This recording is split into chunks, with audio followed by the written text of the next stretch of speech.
নাগরিকের নিরাপত্তা কে দেবে? সংবাদকর্মী, শিল্পী, মত প্রকাশকারী তাদের জীবন ও কর্মক্ষেত্র নিরাপদ না থাকলে বাক স্বাধীনতা কাগজে থাকে, রাস্তায় থাকে না। তখন সংবাদ মাধ্যমও ধীরে ধীরে আত্মরক্ষার ভাষা শিখে ফেলে।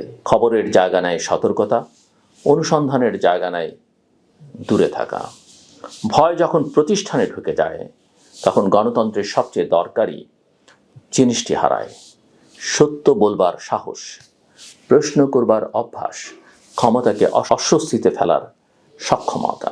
এই সহিংসতার ভয়াবহতা আরো গভীর হয় একটি অস্বস্তিকর বাস্তবতার কারণে। যারা একসময় নিপীড়ন নির্যাতনের শিকার হয়েছিল, যারা বলেছিল তারা নতুন রাজনৈতিক সংস্কৃতি আনবে, তারাই যদি এখন নিজেরাই নিরাপত্তাহীন বোধ করে তাহলে বোঝা যায় রাষ্ট্রের মেরুদণ্ড নরম হয়ে গেছে।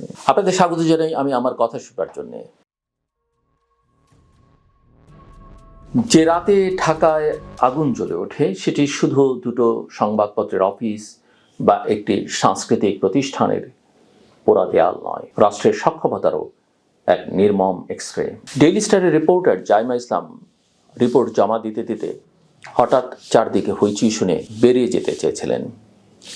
এই ছোট্ট দৃশ্যটি আসলে বাংলাদেশ 2.0 বা এর স্বপ্ন আর বাস্তবতার দূরত্ব বুঝিয়ে দেয়।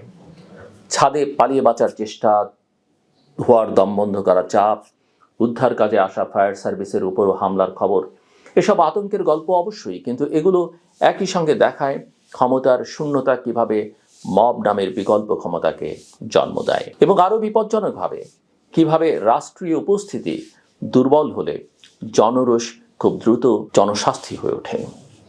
যেখানে আদালত নেই, প্রমাণ নেই, ন্যূনতম মানবিক সংযমও নেই। এখানে সবচেয়ে তিক্ত প্রশ্নটা রাজনৈতিক। কারা হামলা করলো, কারা উস্কানি দিল, কারা সুযোগ নিল?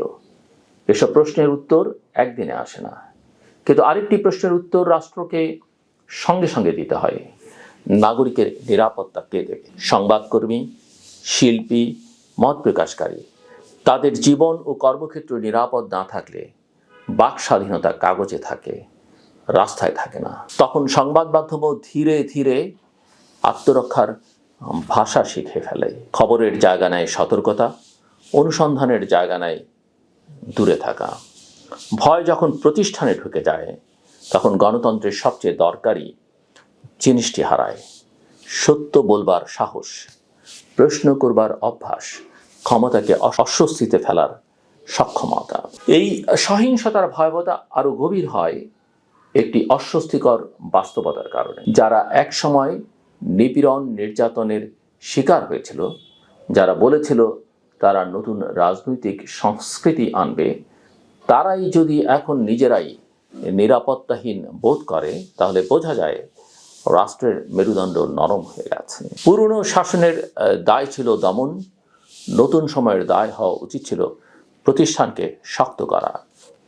কিন্তু আমরা যদি দেখি প্রতিষ্ঠান দুর্বলই থাকছে, তাহলে বদলটা কোথায়?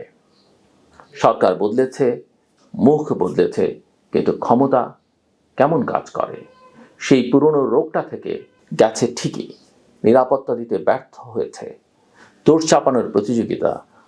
আর আজ সামলে নেব জাতীয় সাময়িক বক্তৃতা। এই প্রেক্ষাপটে মব সহিংসতার সংখ্যাগুলো আর পরিসংখ্যান থাকে না, রাষ্ট্রের তাপমাত্রা হয়ে ওঠে। মবের হাতে মানুষ মরছে, এটা কেবল অপরাধ বৃদ্ধি নয়, এটা বিচার ও পুলিশের প্রতি আস্থার ক্ষয় এবং রাজনৈতিক পরিচয়ের ভিত্তিতে অপরাধী নির্ধারণের সামাজিক প্রবণতা। সব মিলিয়ে এক ভয়ঙ্কর মিশ্রণ। এই মিশ্রণ তৈরি হলে রাষ্ট্রের জন্য সবচেয়ে বিপজ্জনক জায়গাটা হলো অপরাধ দমনে আইন নয়, প্রতিশোধের ন্যারেটিভ কার্যকর হয়ে ওঠে। তখন কেউ ভাবে ন্যায় বিচারের পথে না গিয়ে আমরাই বিচার করব, এমন ভাবনা জনপ্রিয় হয়। আর জনপ্রিয়তা পেলেই অরাজকতা নৈতিকতার পোশাক পরে ফেলে। ঠিক এখানেই এসে নির্বাচনের প্রশ্নটা তীব্র হয়ে ওঠে। নির্বাচন শুধু একটা দিন নয়, নির্বাচন মানে এক ধরনের রাষ্ট্রীয় প্রতিশ্রুতি। বিরোধী দলও নিরাপদ থাকবে, সাংবাদিকও নিরাপদ থাকবে, সাধারণ মানুষও নিরাপদ থাকবে। নির্বাচন যত কাছে আসে রাজনৈতিক উত্তেজনা তত বাড়বে, এটাই স্বাভাবিক।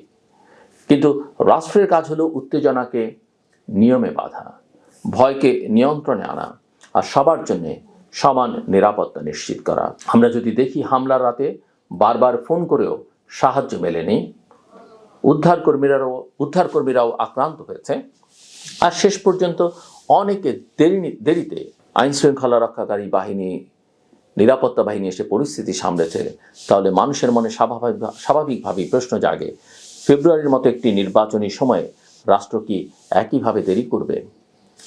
ভোট কেন্দ্রের সামনে যদি একই ধরনের মব মনস্তত্ত্ব দাঁড়িয়ে যায়, তখন কে দাঁড়াবে নাগরিকের পাশে? এই প্রশ্ন অনেক বড় প্রশ্ন। এই সময়ই দীর্ঘ নির্বাসন ভেঙে বিএনপির ভারপ্রাপ্ত চেয়ারম্যান তারেক রহমানের প্রত্যাবর্তন বাংলাদেশের রাজনীতিতে বড় একটা মুহূর্ত। কিন্তু এদেশের সমস্যা সাধারণত ফেরা দিয়ে শুরু হয় না, শুরু হয় ফেরাকে কিভাবে ব্যবহার করা হবে সেখান থেকে। ফিরে আসা নেতাকে আমরা খুব দ্রুত প্রতীকে বানাই, তারপর প্রতীককে ঢাল বানাই, কেউ সমালোচনা করলে তাকে শত্রু বানিয়ে ফেলি। অথচ গণতন্ত্রের নিয়ম হলো উল্টো। নেতা যত বড়, প্রশ্ন তত বড়, প্রতীক যত উঁচু, জবাবদিহি তত কঠিন। দীর্ঘ নির্বাসন কাউকে অভিজ্ঞ করে তুলতে পারে, কিন্তু নির্বাসন কাউকে স্বয়ংক্রিয়ভাবে গণতান্ত্রিকও করে না। গণতান্ত্রিক হওয়ার প্রমাণ আসে আচরণে। দলীয় কর্মীর অপরাধে শূন্য সহনশীলতা, মব রাজনীতির বিরুদ্ধে প্রকাশ্য অবস্থান, প্রশাসনের উপর রাজনৈতিক চাপ কমানো এবং নিজের চারপাশে সত্য কথা বলার মানুষ তৈরি করা। বাংলাদেশের ক্ষমতায় যাওয়ার পথের সবচেয়ে বড় ফাঁদ হলো দেয়াল, টরি সংস্কৃতির অদৃশ্য দেয়াল। এই দেয়াল তৈরি হয় প্রশংসা, আনুগত্যের অভিনয়, সুবিধা পাবার প্রতিযোগিতা, আর অবশ্যই আপনি ঠিক এই ভাষার ভেতর দিয়ে। দেয়াল তৈরি হলে তথ্য সংকুচিত হয়, বাস্তবতা বিকৃত হয়, রাষ্ট্র চালানো দল চালানোর মতো হয়ে যায়। তখন নেতা বুঝতেই পারেন না যে ক্ষোভ ধীরে ধীরে জমছে সেটি একদিন আগুন হয়ে উঠবে। আমাদের ইতিহাসে এই আগুন আমরা বারবার দেখেছি, কখনো শত্রু দমন নামে, কখনো দেশ বাঁচানো নামে, আবার কখনো ধর্ম রক্ষা বা জাতীয়তাবাদ, যে নামই হোক, শেষ পর্যন্ত ক্ষতিগ্রস্ত হয়েছে প্রতিষ্ঠানই। এখানে আরেকটা নতুন বাস্তবতা আছে, তথ্যযুদ্ধ। আজকের মব শুধু রাস্তায় জমে না, মব তৈরি হয় স্ক্রিনে, গুজবে, সম্পাদিত ভিডিওতে, উদ্দেশ্যমূলক পোস্টে। কয়েক ঘন্টা একজন মানুষকে অপরাধী বানিয়ে ফেলা যায়, একটি প্রতিষ্ঠানকে শত্রু বানিয়ে ফেলা যায়। এই পরিবেশে রাষ্ট্র যদি দ্রুত বিশ্বাসযোগ্য তথ্য না দেয়, তাহলে গুজবই সত্যের জায়গা দখল করে। আর নির্বাচন যত কাছে আসবে, ততই গুজবকে রাজনৈতিক অস্ত্র হিসেবে ব্যবহার করার প্রলোভন বাড়বে। কাজেই আইন শৃঙ্খলা মানে শুধু লাঠি গাড়ি নয়, আইন শৃঙ্খলা মানে জন আস্থার তথ্য ব্যবস্থা, স্বচ্ছতা, দ্রুততার সঙ্গে যাচাইকৃত তথ্য এবং দায়মুক্তির সংস্কৃতি ভাঙা। এই সব কিছুর মধ্যে অর্থনীতি একটি নীরব অনুঘটক।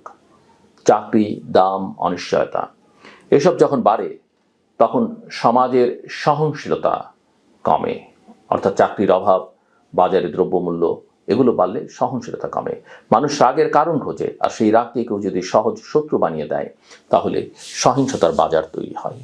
এখানেই রাজনীতির দায়িত্ব সবচেয়ে বেশি বা বড়। জনরাগকে ন্যায় বিচারের দিকে নিয়ে যাওয়া, প্রতিশোধের দিকে নয়। কারণ প্রতিশোধ ক্ষণিকের তৃপ্তি দেয়, কিন্তু দীর্ঘমেয়াদে রাষ্ট্রকে দুর্বল করে, অর্থনীতিকে অনিশ্চিত করে, বিনিয়োগকে ভয় দেখায় এবং বিদেশি অংশীদারদের কাছে দেশের ভবিষ্যৎ নিয়ে প্রশ্ন তোলে। এটি রাষ্ট্র যদি নিজের মিডিয়া ও সংস্কৃতিকে রক্ষা করতে না পারে, সে রাষ্ট্রকে বাইরের বিশ্ব স্থিতিশীল ভাবতে পারে না। আমার কথা প্রায় শেষ করে আনছি। তাই আজ বাংলাদেশের সামনে মূলত একটাই রাজনৈতিক কাজ, নির্বাচনের দিকে হাঁটতে হাঁটতে রাষ্ট্রকে অকার্যকর হতে না দেয়া। সংবাদ মাধ্যম পড়লে শুধু অফিস পড়ে না, রাষ্ট্রের স্মৃতি পড়ে। সংস্কৃতি পড়লে শুধু মঞ্চ পড়ে না, সমাজের সহিংসতা পড়ে। আর সহনশীলতা পুড়লে বাকিটা পোড়াতে সময় লাগে না। আমরা চাইব এই দেশ আবার আশার ভাষায় ফিরুক, কিন্তু আশা কখনো স্লোগানে টেকে না। আশা টেকে নিরাপত্তায়, ন্যায় বিচারে এবং এমন এক রাজনৈতিক সংস্কৃতিতে যেখানে নেতা যেই হন শুধু সমর্থকের হাততালি নয়, নাগরিকের প্রশ্ন শুনতে বাধ্য হন। ধোয়ার রাত আমাদের সতর্ক করেছে, গণতন্ত্রকে কেবল ভোটের দিন নয়, প্রতিদিন রক্ষা করতে হয়।